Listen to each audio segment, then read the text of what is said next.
గురక ఇది ప్రతి ఇంట్లో రాత్రిపూట వినిపించే సంగీత కచేరీ. దీని గురించి ఎన్నో జోకులు వచ్చాయి.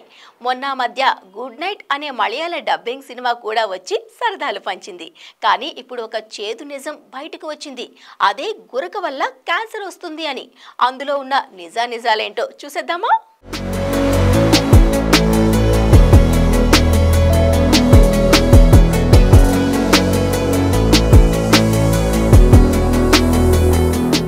గురక దీన్నే సైంటిఫిక్ టర్మ్స్ లో ఆబ్జెక్టివ్ స్లీప్ యాప్నియా అంటారు. నిద్రపోతున్నప్పుడు కొందరికి గొంతు వెనకాల భాగం వదిలై పాక్షికంగానో పూర్తిగానో శ్వాస మార్గానికి అడ్డుపడుతుంది.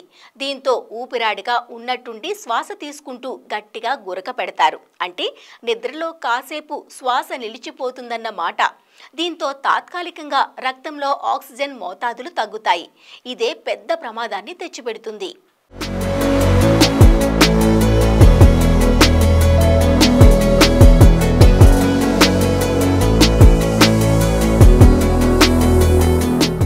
స్లీప్ యాప్నియాకు గుండె జబ్బు, రక్తనాళాల సమస్యలు, నాడీ జబ్బుల వంటి వాటికే సంబంధం ఉన్నట్టు ఇప్పటికే తెలుసు. జీర్ణకోశ, కిడ్నీ, రొమ్ము క్యాన్సర్ల ముప్పు పెరుగుతున్నట్టుగా ఇప్పుడు బయటపడింది. స్లీప్ యాప్నియా ఉన్న 1990 మంది మీద 13 ఏళ్ల పాటు పరిశోధన జరిపారు శాస్త్రవేత్తలు. వీరిలో దాదాపు 181 మంది క్యాన్సర్ బారిన పడ్డట్టు గుర్తించారు. మామూలు వారితో పోలిస్తే స్లీప్ యాప్నియా గల వారిలో క్యాన్సర్ కేసులు 26% ఎక్కువగా ఉన్నట్టు గత అధ్యయనంలో తేలింది. అసలు గురకకు క్యాన్సర్కు లింక్ ఏంటి? గురక క్యాన్సర్కు ఎలా కారణంగా నిలుస్తోంది? ఈ డీటెయిల్స్ పై సైంటిస్టులు ఏమంటున్నారు?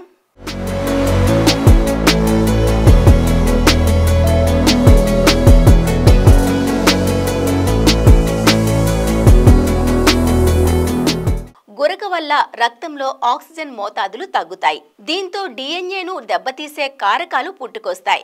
ఇవి డిఎన్ఏలో హానికర మార్పులకు కారణమవుతాయి. ఫలితంగా క్యాన్సర్ల ముప్పు పెరుగుతుంది. నిద్రపోతున్నప్పుడు తరచూ రక్తంలో ఆక్సిజన్ మోతాదులు తగ్గుతూ వస్తుంటే ఫ్రీ రాడికల్స్, వీటి పని పట్టే యాంటీ ఆక్సిడెంట్ల మధ్య సమతుల్యత లోపిస్తోంది.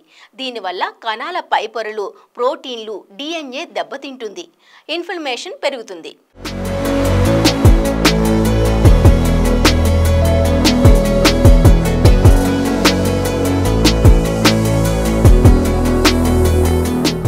ఈ ఇన్ఫ్లమేషన్ నుంచి కాపాడుకోవడానికి శరీరం సైటోకైన్లనే ప్రోటీన్లను ఉత్పత్తి చేస్తుంది. వీటిల్లో కణాలను కలిపే అణువులు ఉంటాయి. ముఖ్యంగా CPAM1 అనే అణువులు క్యాన్సర్లు తలెత్తడంలో గణనీయమైన పాత్ర పోషిస్తాయి.